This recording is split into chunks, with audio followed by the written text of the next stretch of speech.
Previously on Sodor, the modern years. Dougie and I were talking this morning about the trouble we've been having recently. It's only started since these hoppers arrived. Keep an eye on those two hoppers.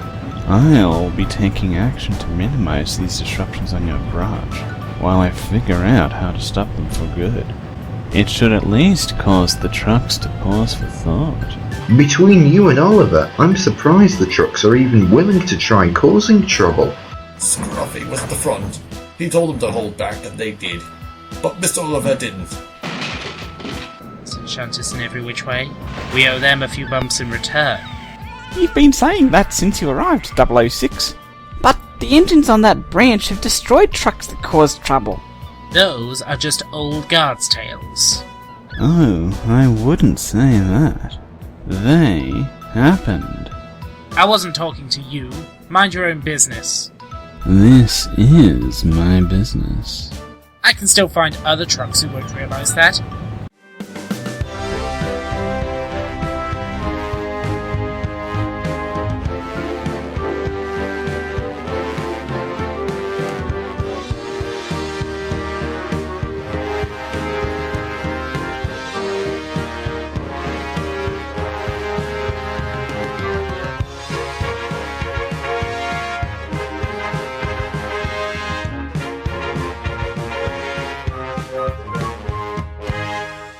A couple of hours after his confrontation with Hopper 006, Diesel was bringing some coaches to Knapford Station.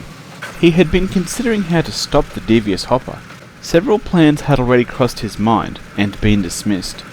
Although he still didn't quite know how he'd deal with the Hopper, Diesel did know that the Fat Controller needed to be brought in on this. He called the station master over and asked if he could speak to the Fat Controller. A few minutes later, Henry arrived to take his train.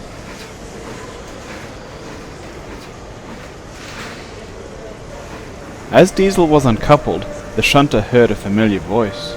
You wanted to speak to me, Diesel? I did indeed, Mom.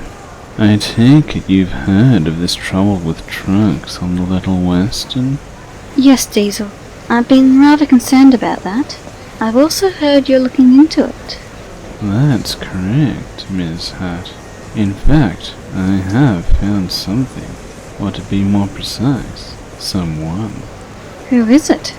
One of those new ballast hoppers, number 006. Diesel replied, and he recounted his earlier conversation with the ballast hopper.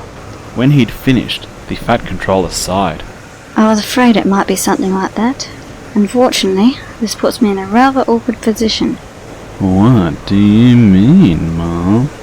I have no doubt you're telling the truth, Diesel, but I've really only got your word for it. Somehow, I don't think this hopper is going to be willing to admit to his actions. You can say that again.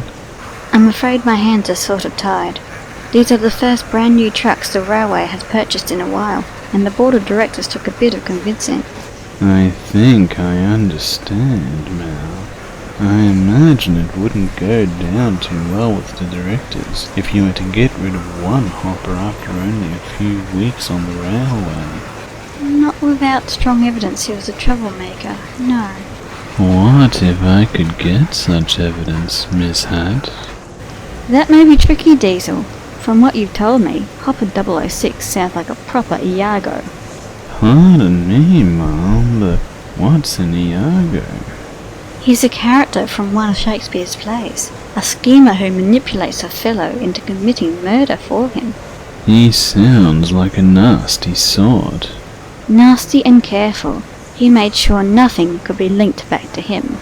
Then how did he get caught? His wife Amelia recognised the handkerchief he'd planted. I actually played her in a production of Othello back in high school. Miss Hat, I did promise Doug that I would sort out this trouble on his branch line, if I am able to get that evidence. Then by all means, tell me. There is no room on my railway for troublemakers. I may need your assistance. Then just let me know what you need. Thank you, Mom.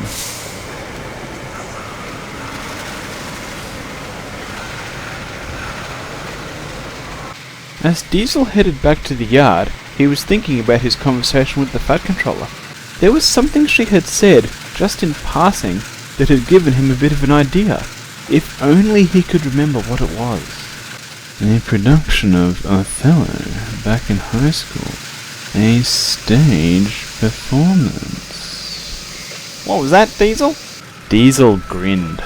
Driver, I think I've worked out how to get the evidence the mishap needs.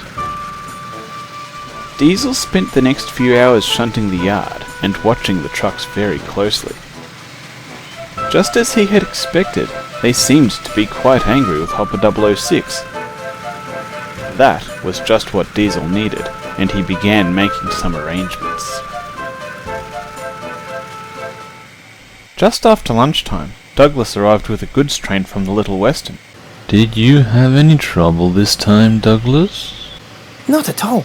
I understand that's down to you, and for that, I thank you. I'm afraid we're not quite out of the woods yet. Oh, what do you mean? I'll have to explain it all a bit later, Douglas. Right now, you've got to get turned, and I've got to get your return train ready. I see. I'll have to talk to you later then. With that, Douglas departed, leaving his train for Diesel to sort out.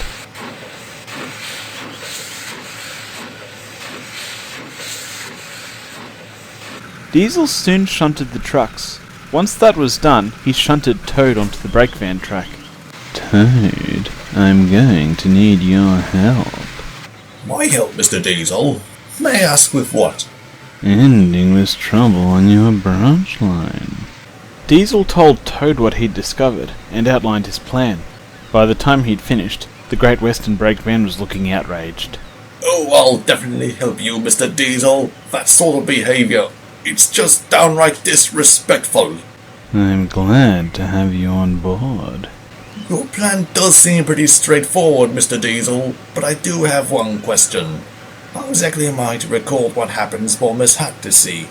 Well, there's an app for that. Toad looked over. Standing next to the siding was a workman with an iPad. Oh, I see.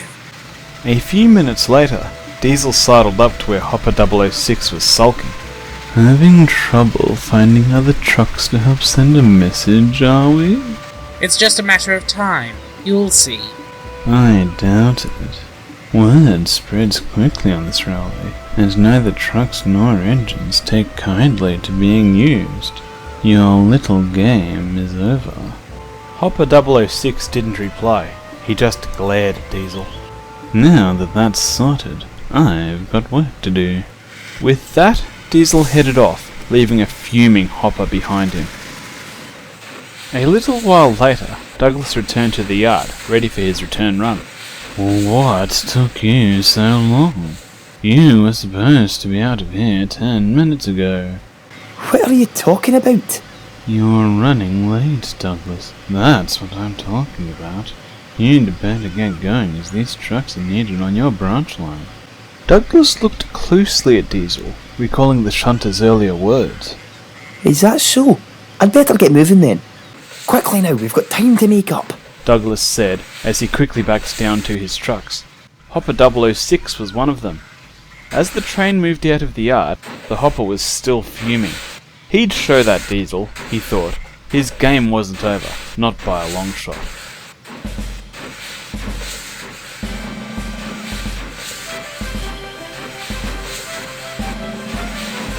Douglas worked hard, and was soon making good time.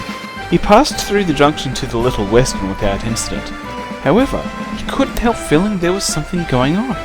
Diesel's strange insistence that he'd been late departing, for instance. Further to this, there had been a couple of moments when he had thought he had heard raised voices from the rear of his train.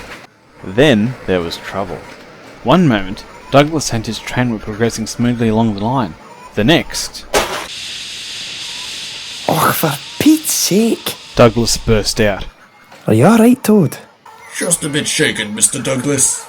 It just looks like a separation, Douglas. We'll just have to recouple the trucks, then we'll be on our way, said Douglas's driver. We'd better get that sorted quickly then. We're late enough as it is. The Scottish engine and his crew quickly sorted out the train. Then they headed off again. They reached Aylesbury West without any more incidents. As Douglas brought his train to a stop, Lister 1 looked over from the tracks of the Aylesdale Railway. You're one up a short, Douglas. What are you talking about? I've 4 on my train. There are 3 couple just down from you, and that's it. Douglas looked back and gasped. Toad, wasn't the Hopper 006 supposed to be just ahead of that flat car up from you? That's right, Mr. Douglas. Do you mean he's not there now? Aye! Running late and losing a Hopper. I thought I was having a decent run. You're not running late, Douglas. I beg your pardon? You're not late. In fact, Mark's not due in with that ballast train for another few minutes. What the blazes is going on? Diesel had made it quite clear that he'd been running late. But before he could say any more, Douglas realised something else. Toad was laughing. Toad, do you know something I don't know? Indeed I do, Mr. Douglas. It looks like Mr. Diesel's plan has worked better than we hoped. What plan? To catch that troublemaking hopper out, Mr. Diesel arranged for an iPad to be fitted to me, where it would be able to film that hopper. He also had a few words of the hopper to provoke him into causing trouble. And having me running late, or at least thinking I was, provided the perfect opportunity to do so. Exactly, Mr. Douglas. It was really about convincing the trucks, and I do apologise for letting you worry about that. Ach, dinna fash yourself, Toad. Just don't make a habit of it. I won't, Mr. Douglas. Hold on, that still doesn't explain where that hopper went. Well, we had a train separation near the cricket club. I didn't hear him argue with the trucks after that, Mr. Blister, but he was doing plenty of it beforehand. You mean you think he jumped the tracks then? Without any damage to track or other trucks? Well, it would explain a bit. I've heard a tale of that sort of thing happening before on the mainland. Aye, stranger things have happened. Anyway, I'd better get these trucks sorted. Blister 1, I'll see about an extra truck or 2 for your ballast. With that, Douglas got to work. Sure enough, Hopper 006 was at the bottom of the embankment, at a farm just before the bridge. The farmer had witnessed the accident and phoned the railway. Half an hour later, James arrived with the breakdown train. He'd been the only engine available, and he'd brought the Fat Controller with him. What do you have to say for yourself? It was that Douglas, Mum. He handled us so roughly that... Don't try to play innocent. The Fat Controller held out her phone and played the video that had been emailed to her by Toad's guard. Come on, we're not going to stand for being bumped around like this. Send them a message! You can send them a message. We've done your dirty work. You can do it yourself now. Oh, come on! We won't stand for being pushed around! Speak for yourself. We're done with doing your dirty work. Then I'll have to take matters into my own buffers. The Fat Controller stopped the video and looked sternly at the Hopper. You wanted to send a message, Hopper 006? Well, I have a message for you. There is no room on my railway for troublemakers. But... You also tried to lie to me just now. Once we recover you, you'll be put where you can't do any harm. With that, the Fat Controller strode away. Hopefully, this Hopper's fate would send a message to the other trucks. Sure enough, things ran smoothly on the Little Western over the next couple of days. Trains were on time, and there were virtually no incidents with the trucks at all. It was pretty clear that things were back to normal. 2 days after Hopper 006's accident, Duck arrived at the yard. Normally Donald would have brought this train down, but the Pannier tank engine had wanted to talk to Diesel. Good morning, Damien? He spluttered as he noticed the Diesel Shunter's new nameplates. The Fat Controller wanted to thank me for sorting out that business with Hopper 006. She originally offered to paint me in the green livery the other Diesels wear, but I didn't think that would suit me. Duck considered it for a moment. No, I don't think it would work either. Indeed. So all I asked for was a name. My first driver was called Damien. I'm sure we'll get used to it. It does seem to fit you. Thank you. Anyway, what brings you down here? I was expecting Donald. I just wanted to say thank you, Diesel. Damien. Don't worry about that. I imagine I'll still be called Diesel. After all, Montague, You know how nicknames stick like that. I take your point. Anyway, as I was saying, I wanted to say thank you. You're welcome, Duck. As I said before, I did want to atone for my first visit here. Well, I guess it's safe to say you've well and truly done that, Diesel. Diesel grinned. By the way, what did happen to Hopper 006 anyway? I've not seen him since he was recovered from that embankment. Not that I'm complaining, mind you. He's been assigned to the steamworks, in captive service between there and a waste disposal facility on the mainland. He is essentially a dumpster on rails these days.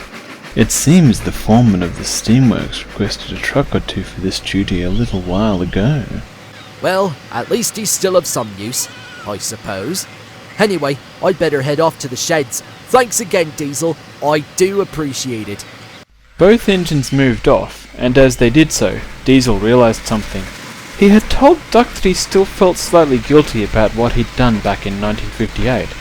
But now, that guilt was gone.